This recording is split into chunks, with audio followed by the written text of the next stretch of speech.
So now we're going to add some gold accents to the frame, and this is just a tiny little bit. So what we're going to do is we're going to dry brush a little tiny bit of gold, and then we're going to use an embossing pad and some embossing powder and just get some of the darker gold accents with embossing powder, because it creates a bit of a different texture than just the paint. So it doesn't really matter what type of brush you use for this, as long as it is a flat brush and it is a dry brush. So we want very, very little paint on our brush. We want to be just getting really subtle gold accents.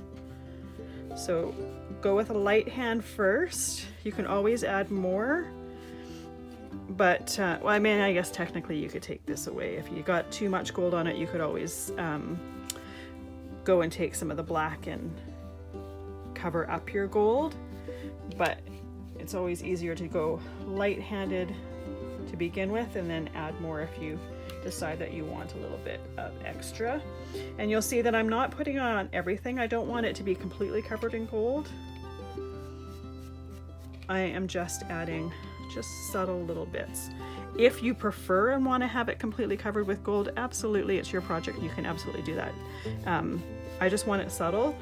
Gold is not typically my favorite metallic, mainly because often it has a yellow tone to it, and yellow is my least favorite color. So I don't mind a little bit at Christmas time, but I want it to be just bits, and I want it to be subtle. So this isn't going to take very long for it to dry because I used very little paint on my brush, but I am going to let it dry completely, and I'm going to go clean up my brush and my... So once your gold has completely dried, what I'm doing now is I'm taking a watermark ink pad, putting it on some of the areas where I have the gold, where I want the gold color to be darker, and I am going to emboss that gold embossing powder. Now I just realized that I didn't plug in my heat gun. So here we go.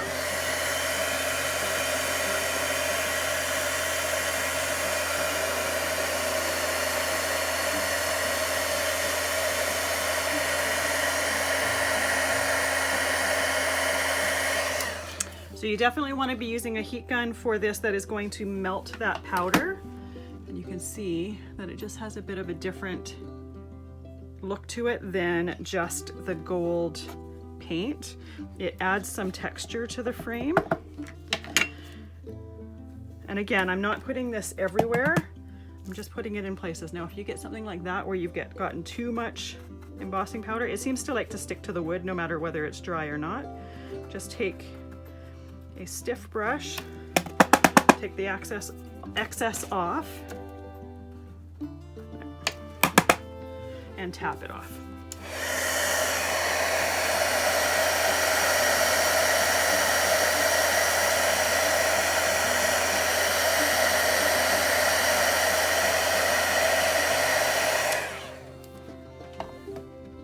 There you go. I don't know if you can see the texture, but I just quite like how it adds a bit of just extra texture to it that the paint doesn't. The paint adds the gold color, but it doesn't really have any texture to it. It's pretty flat.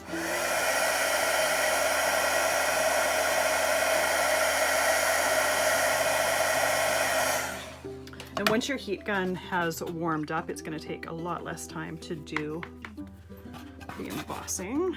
So you can kind of do a couple sections at a time then.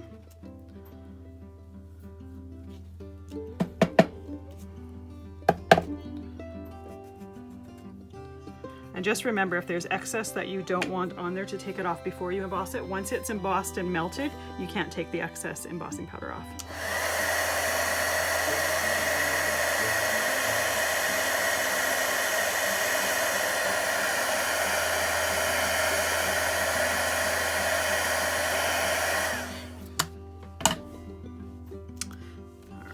Some of this back into our container. Anything that goes onto your scrap piece of paper here is not wasted, so don't worry about that. It's going right back into the container.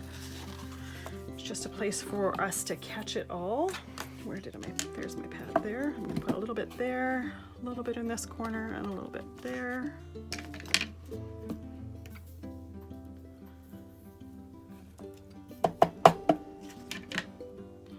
Just because of the shape of the pad, it tends to have squared edges, so you definitely want to get that, brush that part off, because I personally like it to have a bit softer edges than that.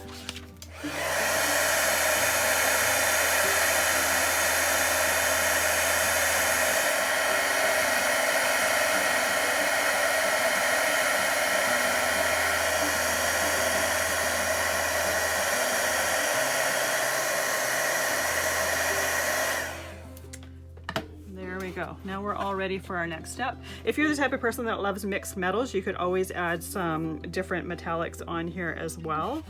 That would certainly look really, really cool.